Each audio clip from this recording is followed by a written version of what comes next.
श्रीमद् भगवद गीता अध्याय 2। संजय ने कहा, हे धृतराष्ट्र। तब श्री कृष्ण दया से युक्त नेत्रों से आंसू भरे व्याकुल चित्त अर्जुन से बोले, हे अर्जुन, अनर्थ के सेवन करने योग्य अपयशकारक नरक में गिराने वाला मोह इस समय तुम्हारे मन में कहाँ से आया? तुम कायर मत बनो, यह शोभा नहीं देता। तुम हृदय की दुर्बलता को त्याग कर युद्ध के निमित्त खड़े हो जाओ। अर्जुन ने कहा, हे मधुसूदन, मैं रण में पूज्य भीष्म और द्रोणाचार्य के ऊपर बाण का प्रहार करके कैसे युद्ध करूंगा? इस श्लोक में महात्मा गुरुजनों को मारने से भीख मांगकर भोजन करना उत्तम है, और अर्थ की कामना के लिए तो गुरुजनों को मारकर नरक रक्त से सने भोगों को मैं कैसे भोगूंगा? हम नहीं जानते कि संग्राम में हम दोनों में से कौन जीतेगा। यदि हम जीत भी गए तो जिनको मार के हम जीवित रहना नहीं चाहते, वही धृतराष्ट्र के पुत्र हमारे सामने प्रस्तुत हैं। दीनता से मेरी स्वाभाविक वृत्ति नष्ट हो गई है और मैं धर्म के विषय में मेरा चित्त मोहित हो गया है। मैं आपसे पूछता हूँ, जिससे निश्चय करके मेरा भला हो, वह बात मुझे समझाकर कहिए, क्योंकि मैं आपका शिष्य हूँ और आपकी शरण में हूँ। मुझे शिक्षा दीजिए। मुझे पृथ्वी का निष्कंटक राज्य मिल जाए और देवताओं का भी आधिपत्य मिल जाए तो ऐसा कोई उपाय नहीं दिखता कि जो मेरी इंद्रियों के दुखाने वाले शोक को दूर करे। हे गोविंद, मैं युद्ध नहीं करूँगा। यह कहकर अर्जुन चुप हो गया। संजय बोला, हे राजन, दोनों सेनाओं के मध्य में खिन्न होकर बैठे अर्जुन से भगवान श्री कृष्ण ने ये वचन कहे, हे अर्जुन, जिसके लिए शोक नहीं करना चाहिए तो उसके लिए शोक करता है, और पंडितों के वचन तो कहता है, परंतु पंडित लोग ना तो मृत लोगों का शोक करते हैं और ना ही जीवितों का। यह बात असंभव है। मैं पहले ना था, तुम भी ना थे और राजा भी ना थे, इसके बाद भी नहीं रहेंगे। जैसे देहधारियों की देह को लड़कपन, जवानी, बुढ़ापा ये अवस्था नहीं होती हैं, वैसे ही मृत्यु के बाद दूसरी देह की भी प्राप्ति होती है। इसलिए पंडित लोग मोह को प्राप्त नहीं होते। इंद्रियों का शब्द आदि विषयों से संयोग जाड़ा, गर्मी आदि सुख दुख को देने वाला है। इसे आने जाने वाला नाशवान जानकर सहन करो। हे नरश्रेष्ठ, सुख दुख को समान मानने वाले जिस वीर पुरुष को यह भ्राय पदार्थ क्लेश नहीं देते, वह मोक्ष को पाने का अधिकारी है।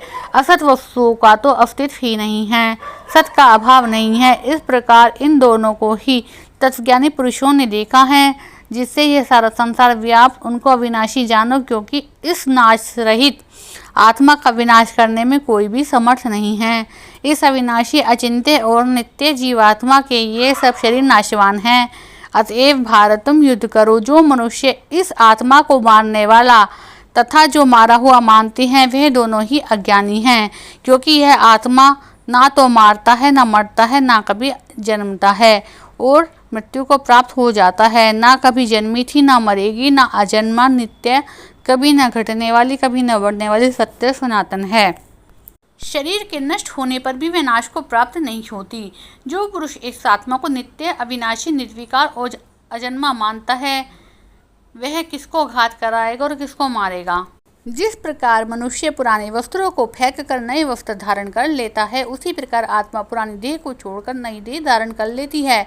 आत्मा को शस्त्र काट नहीं सकती, अग्नि जला नहीं सकती, जल भिगो नहीं सकता, वायु सुखा नहीं सकती। यह न जल सकती है, न भीग सकती है, न गल सकती है, न सूख सकती है। यह अविनाशी, सर्वव्यापी, स्थिर और सनातन है। यह इंद्रियों से जानी नहीं जा सकती। यह कल्पना से भी परे है। इसमें फेर नहीं हो सकता। इसलिए इसे ऐसा जानते हुए तुम शोक नहीं करो। हे महाभाव, तुम इस आत्मा को नित्य जन्म लेने और नित्य मरने वाला मानते हो तो तुम शोक नहीं करना चाहिए, क्योंकि जो जन्मा उसकी मृत्यु निश्चित है। अतएव जो बात अनिवार्य है उसके लिए सोच करना व्यर्थ है। जन्म लेने से पहले क्या था, किसी को मालूम था? मध्यम में कुछ प्रकट होता है, फिर मरने के पीछे क्या होगा कोई नहीं जानता। ऐसी दशा में किस बात का सोच तुमको करना उचित है? कोई मनुष्य तो इस आत्मा को आश्चर्य से देखता है, परंतु कोई देखकर, कहकर, सुनकर भी बड़ी भांति आत्मा को नहीं जान पाता। सबके शरीर में यह आत्मा नित्य अविनाशी है। इस कारण सब प्राणियों के लिए तुमको सोच करना उचित नहीं है।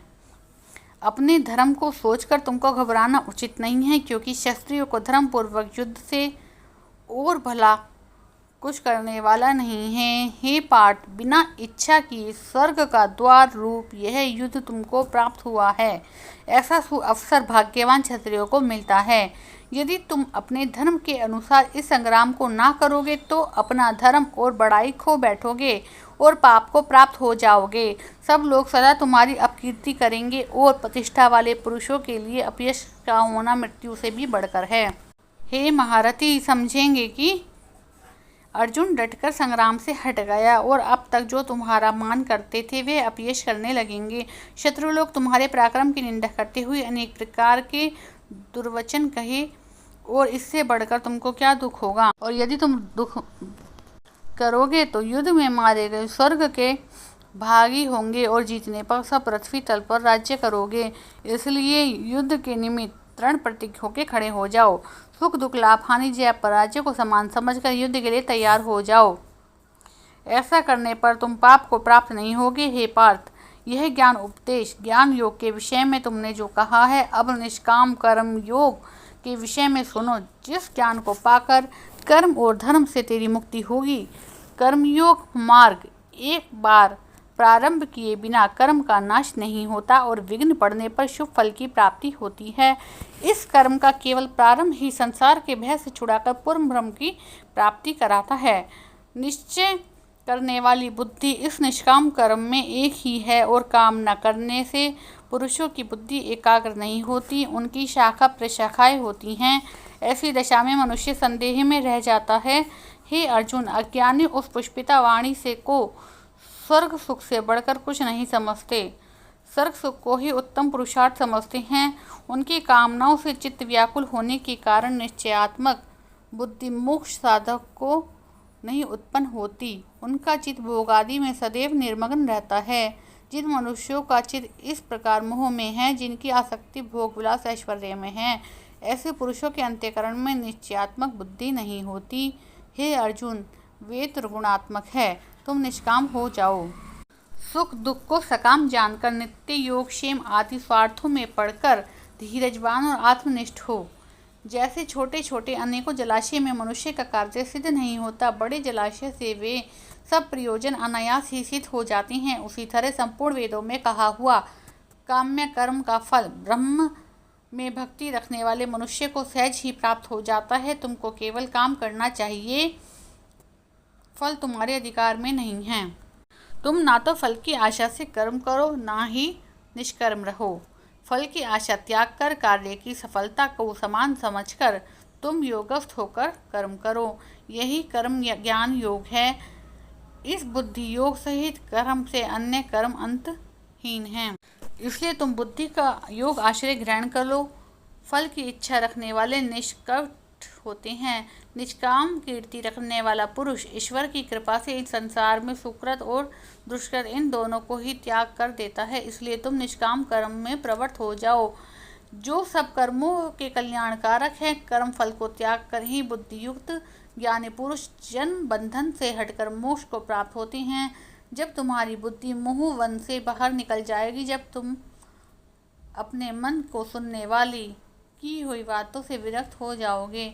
अनेक श्रुति स्मृतियों के वचन को सुनने से बुद्धि भ्रमित हो गई है। जिस समय यह निश्चल होकर आत्मा में स्थित होगी, तभी तुमको ज्ञानवान तत्व की प्राप्ति होगी। अर्जुन ने पूछा, हे केशव, आत्मस्वरूप में निश्चल बुद्धि वाला किसको कैसे मिलता है? यह कैसे बैठता है, कैसे चलता है? श्री कृष्ण बोले, हे अर्जुन, जो महापुरुष मन से सब कामनाओं को त्याग देता है और अपने आप में ही प्रसन्न रहता है, उसको निश्चल बुद्धि कहते हैं। दुख में जिनके मन में खेद नहीं होता, सुख में जिनको आसक्ति नहीं होती और प्रीति भय क्रोध जिनको जाते रहते हैं, वह महात्मा स्थिर बुद्धि वाला मुनि कहलाता है। जो सर्वर स्नेह करता है, जो शुभ पदार्थों से होने वाले हर्ष को नहीं करता, अशुभ से अप्रसन्न नहीं होता, उसी को स्थिर बुद्धि जानना चाहिए। कछुआ जैसे अपने अंगों को सिकोड़ लेता है, उसी तरह पुरुष अपनी इंद्रियों के विषय से मन को हटाता है, उसकी बुद्धि स्थिर हो जाती है।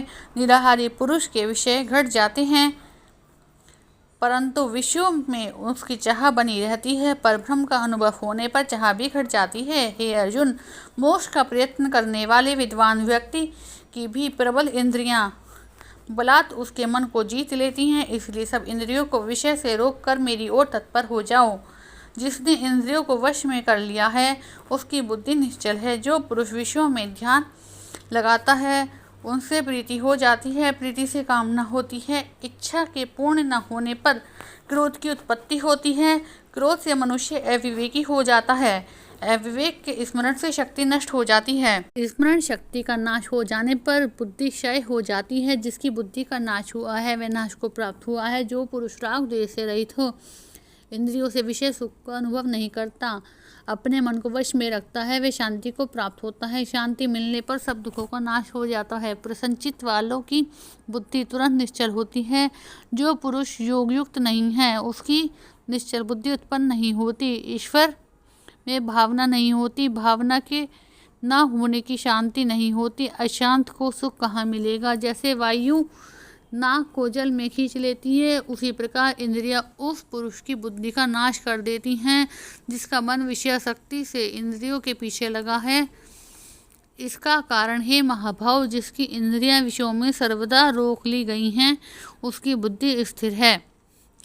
जो सब प्राणियों की रात है उससे संयमी जागता रहता है। प्राणी मात्र जिस समय जागते हैं मुनिजन की वह रात्रि है। जल से भरे पूर्ण समुद्र में नदियों का जल भरने पर भी वह अपनी मर्यादा में रहता है। उसी प्रकार जिस पुरुष में इच्छा के न रहने पर भी सब विषय भोग प्रवेश करती हैं उसी को शांति मिलती है। विषय की इच्छा करने वालों को शांति नहीं मिलती। जो सब कामनाओं को छोड़कर तथा इच्छा रहित विचरता रहता है और ममता अहंकार जिसमें नहीं है वह शांति को प्राप्त हो जाता है। हे पार्थ, भ्रम स्थिति यही है। ऐसी स्थिति मिल जाने पर प्राणी फिर मोह में नहीं फंसता और अंत समय निर्वाण ब्रह्म को प्राप्त होता।